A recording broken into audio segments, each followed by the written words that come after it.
This is Cars Yeah, where you'll enjoy interviews with inspiring automotive enthusiasts. Mark Green is here to provide you with a fuel injection of automotive inspiration. So get in, sit down, buckle up, and get ready for a wild ride here on Cars Yeah.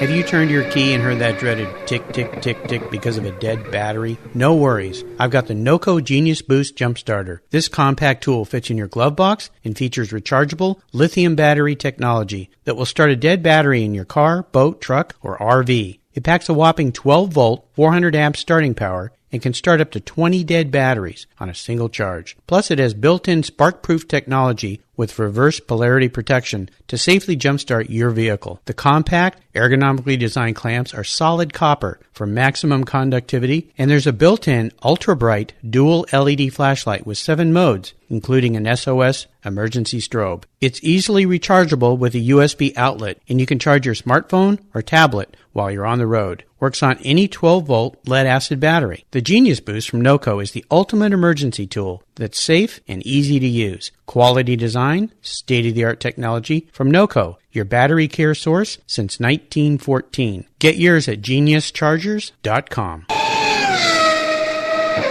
Hello, automotive enthusiasts. Today I'm really excited to introduce a very special guest, Jacques Vaucher.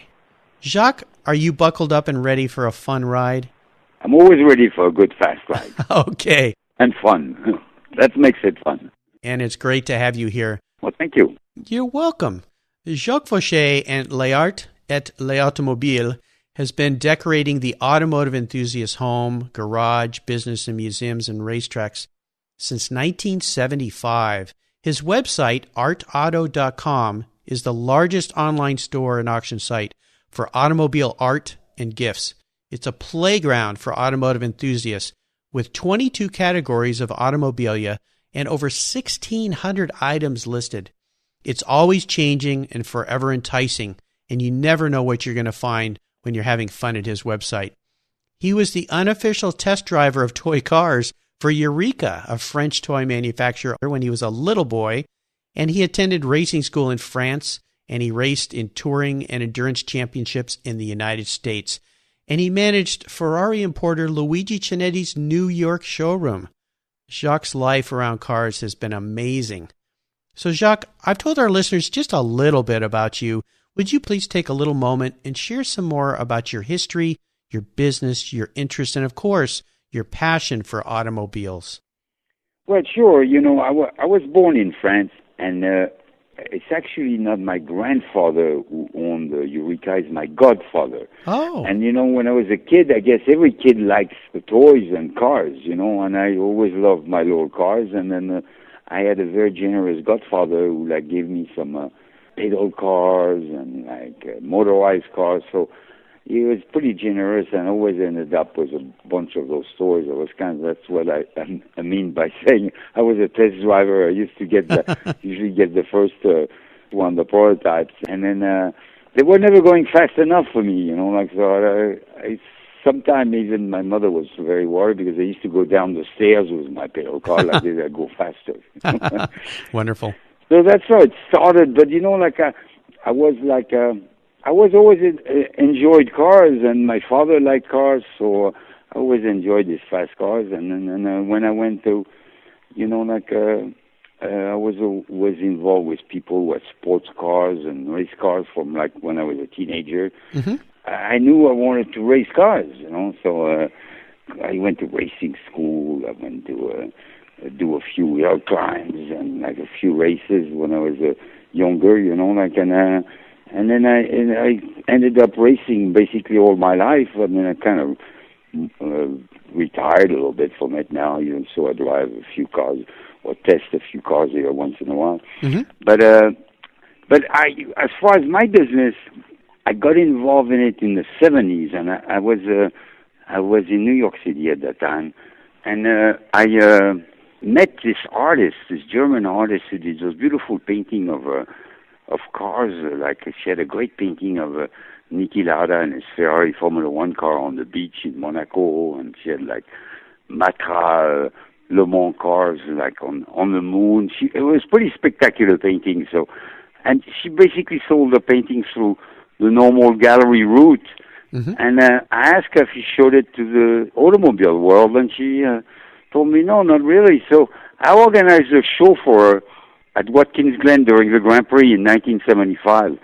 So that was the first time I really got involved with all this. Wow. And then we sold a few paintings, and then and somehow that's how it started. And then I got involved with another artist, and then I showed some of those pieces in New York City in different places, and then it went on. What you have now and what you've created over time is just a treasure trove of wonderful automobilia for us enthusiasts who love all those different things that are pieces of history, from artwork to models to the toys that you played with when you were little and so forth. How did you evolve from selling paintings at a race to the incredible collection of things that you've gathered now?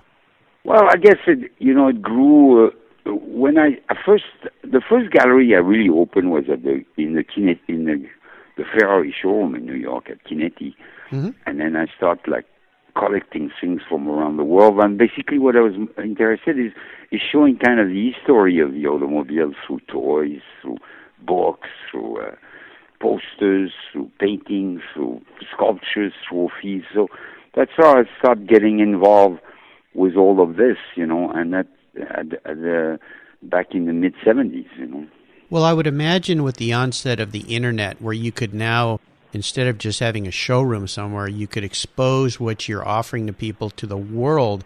That must have radically changed your business. It does, but it changes in a way which is funny, because I still enjoy like selling items to people one-on-one, Like the thing is, like when I sell things on the internet, there's like I don't really know who they are, who's buying it, sometimes there's some clients who buy things from me on the internet, but if not, I still enjoy going to display at Pebble Beach or different races or auctions and concours of elegance here and there. So I still go do, but we have also our auction house. We organize online auctions. Yes. And then we have a website, yeah. That's where I met you, was Pebble Beach during the Concours weekend, and you had so many of your pieces for sale, and I bought several, as we were talking about in our pre-show chat, that hang in my home that I love, the Alain Levey pieces that are just beautiful of cars. But I'm so glad that I ran into you, and so glad to have you on the show here today. As we continue on your journey through your life, I always like to start with a success quote. And this is something that's been instrumental in forming your life and your success. It's a really great way to get the inspirational tires turning here on Cars Yeah. And since you're a race car driver, Jacques, take the wheel. Well, like when I started, I had no clue that I was going to get involved in this part of the automobile business, until I met this lady who did this painting. And I always remember that first show I did, because I was pretty amazed. We sold paintings to guys like Niki Lauda and like a few of the team. We showed basically those pieces at the Glen Motor Inn, which was the hotel where all the teams were staying at that time. Mm-hmm. And we took over the dining room and made it into a gallery, so they could eat their dinner and then look at what was on the wall. And it has always stuck with me, that memory, it was it's one of that's how it got me really started. So if it didn't work, that show, I probably wouldn't have gone any further, but it did work. So that was a launching point, if you will. Right. Is there a point in time that you can share with me that really instigated your passion for cars? Maybe a pivotal moment in your life when you really knew that you were a car guy? Well, like I said, when I was young, I played with cars, but in 1966, I recall, I went to my first race, and then it was in Montlhéry in France, and I saw my first race, and I got really hooked at that time. I went to that's when I knew I wanted to race cars and be involved with cars. And as a matter of fact, I did everything and moved to England because it was the birth of racing. I wanted to race, and I saw the great drivers who became my hero at that first race. You know, the François Sévère and Patrick Depailler and all those French drivers who like to end up driving in Formula One cars. You know. What were some of the cars that you raced back in the day? Well, the first car I ever raced was an R8 Gordini. I did some hill climb with it, and I also raced a Lotus Cortina. And then when I went to school, racing school, I raced we had Formula Renaults, and then I ended up racing one of the school cars because I was, I guess, a good enough student, and they lent me one of their cars to do a few races. You know, that's how it got started, basically. What I'd love to do is take a look at some of the roads you've driven down and maybe some of the tracks you've driven down and really crawl under the hood a little bit here and ask you to share a huge challenge or even a great failure that you faced in your business. But more importantly, how did you overcome that situation and what did you learn from it? Well, you know, I think if you have perseverance, you know, you're right. You know, business is never equal, you know, it goes up and down and up and down, and you know, the longer you've done that, the more immune you are to it. But you know, by being persistent, you know, you could always you know, if you had a bad event or a bad show, or you know, then you went on to the next one, and if you kept at it and never. You know, I was probably the first one to open a gallery dedicated to the subject, you know, around the world. And I stuck with it. And in the meantime, I've seen so many people who opened them and they didn't pursue it because, I mean, you don't become a billionaire doing this, but you can make a nice living and enjoy, and I'm dealing with my hobby. So it's pretty incredible, you know. Well, I love the word perseverance. It's so important when it comes to entrepreneurs to persevere and to combine your perseverance with your passion for cars. You've been a very fortunate man. Yeah, and I believe then there was a market for all this. You know, I knew people enjoyed cars and enjoyed having different more memorabilia.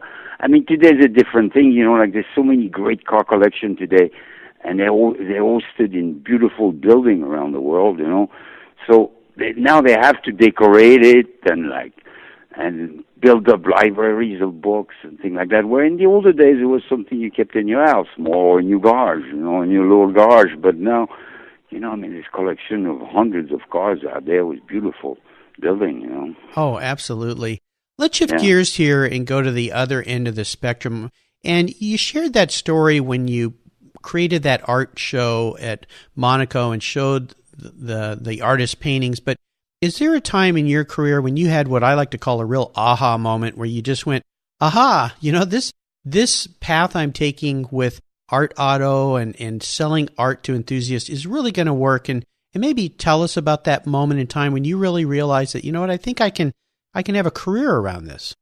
Well, you know, when I first started showing artwork on a regular basis was in the showroom, the Ferrari showroom in New York at Chinetti, and then you know, Chinetti and Fiat parted way, you know, so the business went back to Fiat when Chinetti was the importer. So I opened my first gallery there. You know, I opened my first gallery because I believed that, you know, it was you know, it was I could make a success out of it. And there was really a lot of people New York is so. These people come from all over the world in New York, and I mean, everybody. When it was told, and I had this gallery a little bit, and it got established a little bit. I mean, there was people from all around the world that want business in New York or on a vacation, and they came by to see this. You know, all the car enthusiasts came about. Sure. And you know, work with Chinetti helped me, and I also.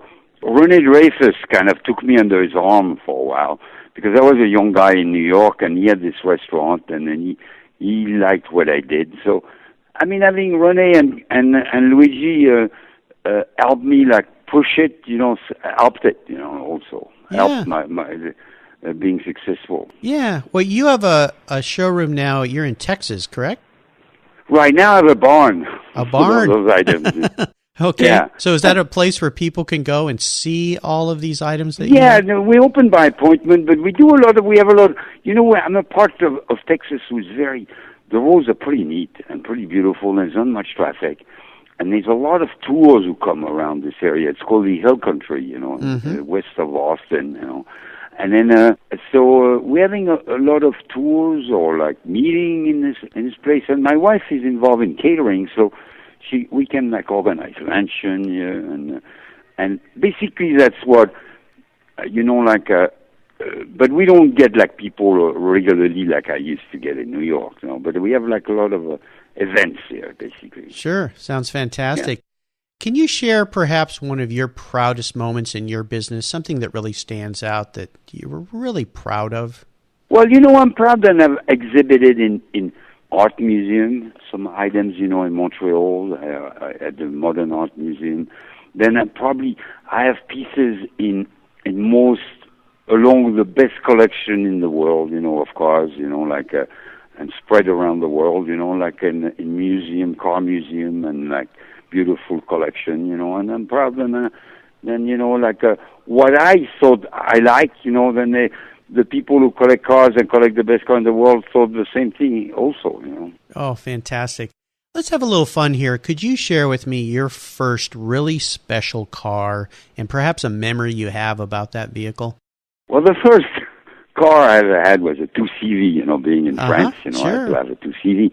My parents, knowing that I was a little bit of a kamikaze, the 2CV, they figured it was slow enough so I wouldn't get in too much trouble. Mm-hmm. As a matter of fact, like Citroën, when they built a 2CV, they told their clients, and it was like a marketing tool, then if you could like turn over a 2CV, they will give you a new one. That's without you hitting a sidewalk or something. But this car like bounced around, but it never turned around. So you could drive it flat out all the time. It didn't matter.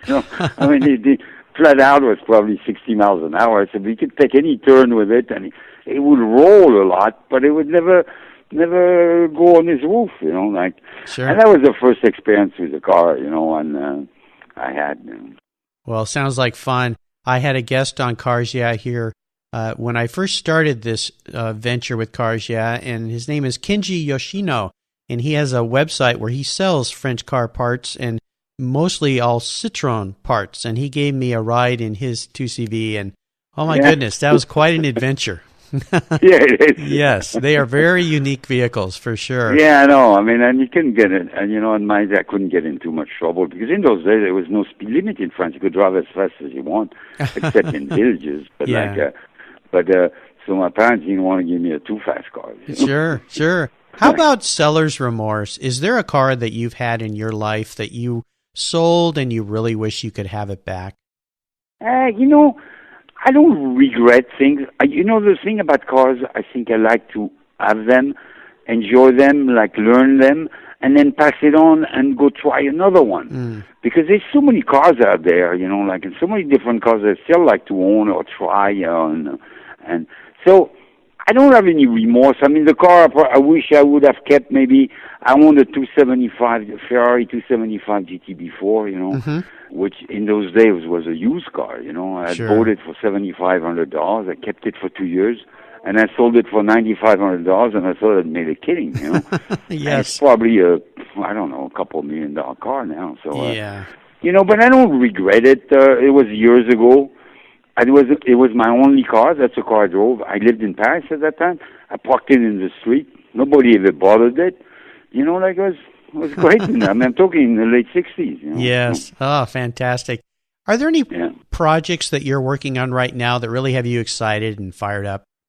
Yeah, I mean, I was like, I like to put on shows, like to organize a show. So my next one, I'm putting on a show for the Texas 1000 next week at the gallery there. Oh, great. At the barn, the Texas 1000 is a group of about 40 cars which travel around the whole country. So I'm like putting on a show at the gallery. And then I'm working on a show might be interesting. It's a new show, but it might be in Palm Beach in March. It's going to have at Mar-a-Lago at Donald Trump's place there. They're going to have a concourse of elegance, a rally, and they want me to organize an Automobilia auction during the concourse there. So that's kind of interesting, it's a little new for me. I like trying new things, and Oh, and hopefully it'll be a success, Oh, that sounds like fun. I've been there before because I've been to the Cavallino event that takes place Right, in January, and they have a day over there at Mar-a-Lago with the cars. But Right. I didn't realize they were having another event in March. So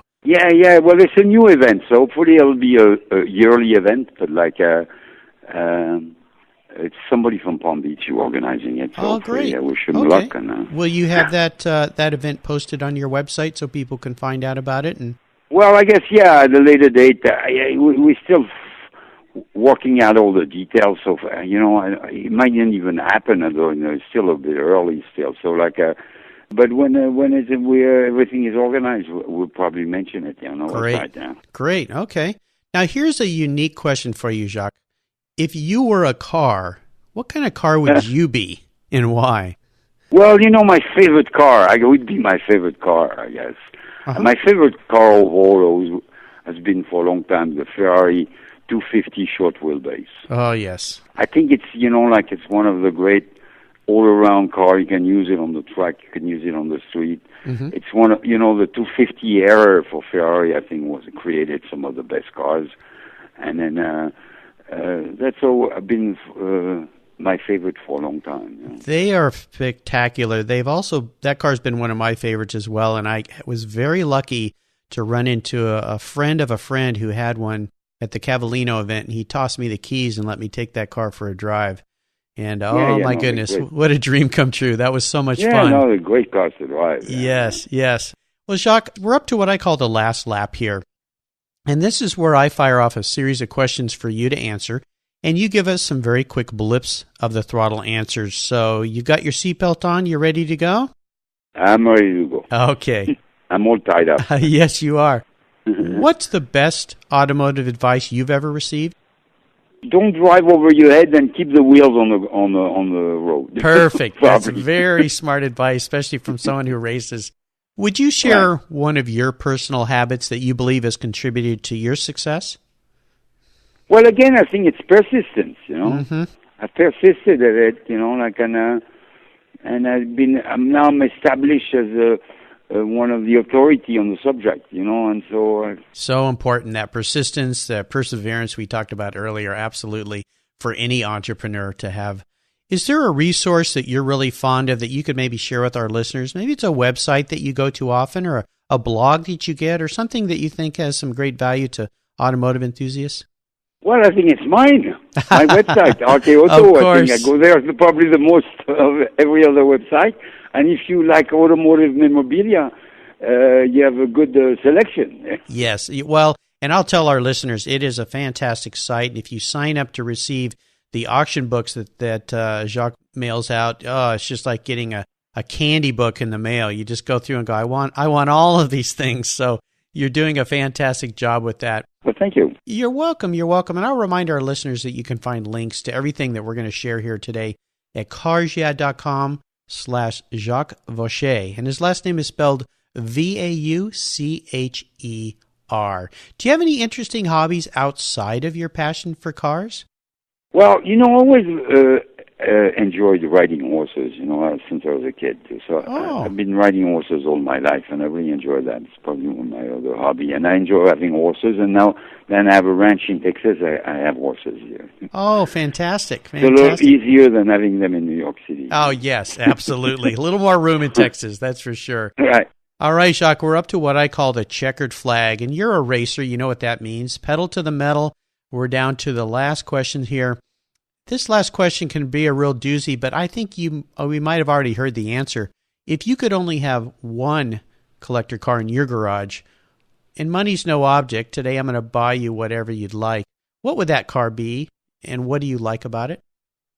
Well, again, it's like of me being a car, it's the same car. I mean, I think the Ferrari 250 short wheelbase would be my car in the garage if I had to have only one car, You mentioned that what you love about that car is it's really an all-around car. It's great on the street. It's great on the track. Is there anything else about it that just really tugs on your heartstrings? I like the way it looks, I like the way it sounds, it's more racy than street, which I like about cars. I enjoy driving. So now that living, and one of the reasons I moved down here is because I can drive. There's some great roads here, and I was tired of driving at 25 and 30 miles an hour speed limit where in New York City, or in East Hampton where I lived for a while.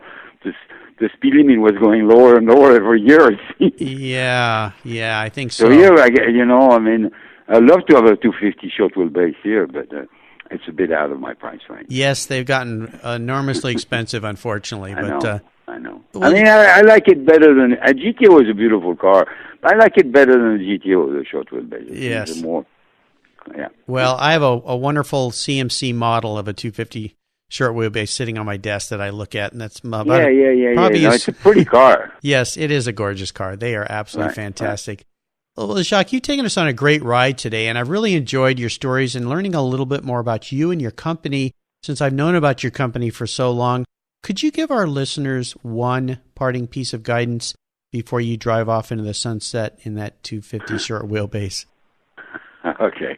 Well, I think, what I've done all my life is that, if you decide to collect Automobilia or you want to get more involved in it, I think you should buy what you like, and buy quality. And I think that's a good advice for people who want to collect all those things, If you don't want to buy the something because it's just cheap and it'll always be cheap, you want to buy something because it's quality and you like it. Well, I've heard that advice from many of my guests here is buy what you love, whether it comes to cars or Automobilia. Right. And for many of us who can't afford the real expensive cars or, big, expensive, fine pieces of artwork, Jacques has an amazing collection of things you can surround yourself with and remind yourself about your passion for vehicles. You really should go visit his website. And what's the best way for our listeners to learn more about you? Is it your website? Yeah, that's a good start. It shows what we do and what I've done, and I would say that's a good start. And if they still have some question, they can reach me on the phone or something. Okay. Or by email. Okay, great. And your website is artauto.com, correct? It's Arte Auto. It's A-R-T and there's an E in the middle. Arteauto.com. A-U-T-O. Okay. So it's like the Italian way is Arte Auto, Perfect. Well, listeners, you can find links to everything Jacques has shared with me today at carsyeah.com. And I want to thank you, Jacques, for being so generous with your time and your expertise and sharing your life experiences with us. It's been really fun. Until we talk again, I'll see you down the road. All right. Well, thank you for having me. I enjoyed it, and it was nice talking to you. You're welcome. Thank you so much for joining us on today's ride here at Cars Yeah. Drive on over to carsyeah.com to find show notes and inspiring automotive fun. Download your free copy of Filler Up, a fun book filled with gorgeous photographs of fuel filler fun, including quotes from more inspiring automotive enthusiasts. Download your copy today, and we'll see you next time on Cars Yeah.